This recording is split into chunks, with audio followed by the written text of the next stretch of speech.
Hey, hi everyone. Welcome to CodeTav management. The relational databases, right? So, in our Spring, we have the concept of the data JPA relationships. So, I believe in your database management related courses, you have already learned about the one-to-one mapping, the one-to-many mapping, that is one-to-n. Then n-to-n means many-to-one mappings. And the concepts of the primary keys, foreign keys, composite keys, right? So those things also you have already learned, I believe.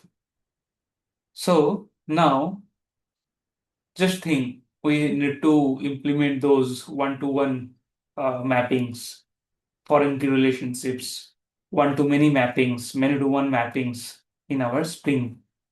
So how we need to configure those things?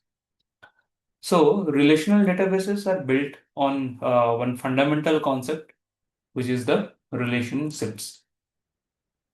Tables connect to other table using the foreign keys, right? But in Java, we don't have any tables, right? We have objects. So bridging the gap between those Java objects and the SQL tables is called the object-relational mapping. And it's where most Spring Boot developers get completely stuck. So today we are gonna master the JPA relationships. So we will build a complete data model from scratch and we will cover the one-to-one, one-to-many and many-to-one mappings. So finally, after this video, in the next lecture, we will cover the concept of cascadings. Okay, so let's start with the simplest connection like one-to-one relationships. So just imagine a user who has exactly one user profile, right? So we need to create two entities. One is the user and another one is the user profile. So that's why we have created already one class with user and another with user profile. Now to do this, like to connect between this user and user profile, we need to use the one-to-one annotations, right? Like if one user will have the one user profile, then one-to-one relationships will be there.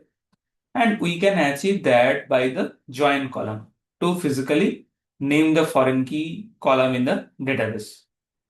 So here you have seen the class user and table name here it is users. And here I have created another class user profile and the relatable table is user underscore profiles. And in this user class, we have the ID as the primary key and that's why we have added this @ID annotation and also we have one username field. And for user profile, we have the ID along with the bio. Now, to connect between this user and user profile, there should be one foreign key. So, the foreign key we have used as the profile ID and referenced column, this is the ID. ID means this ID. This one actually. Okay.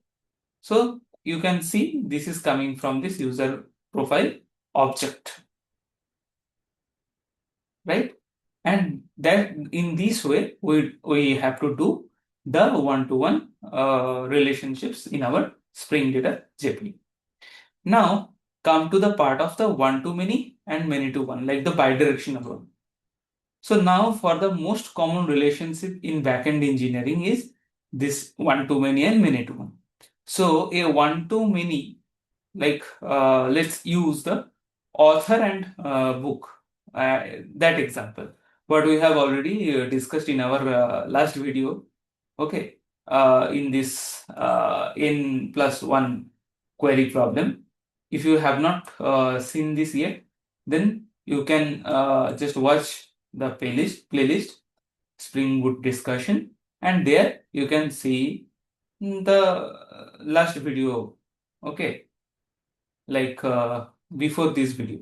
Like here, I will post the video name as Spring Data JPA relationships. Just before of this video, you can see that n+1 query problem. Okay, there you can visit. So now the golden rule for the JPA, right? The mini side is always the owning side. That means the book table gets the foreign key. Like I am going to say the example like the author and book. So like one author can write many books, right? So that's why the many side is always the owning side. So book is the many size as one author can write multiple books, book one, book two,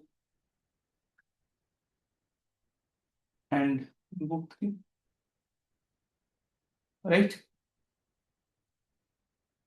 Okay. So that is the golden rule. So that means the book table gives the foreign key.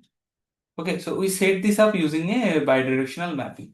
So we have the book class and it has the ID and like it has the ID and title. And for author, it also has the ID and name. Now, the many to one, we have this foreign key author ID. So to connect between these two. So that ID means this one, the author ID. And nullable false means it should have one value. It cannot be null. The value cannot be null. So that is coming from this author object. Okay. And in the author side, we have kept one to many mappings. And there you can see we have used the mappedBy. So mappedBy actually tells the hibernate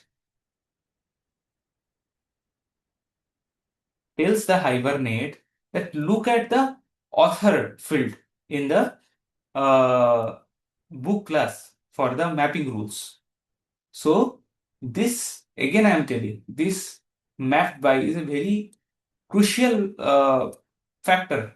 So it basically tells the hibernate that just look at the author field in the book class, okay, for the mapping rules. So that's why we have used this mappedBy, and here the we have created the array list from this books, okay, from this book class.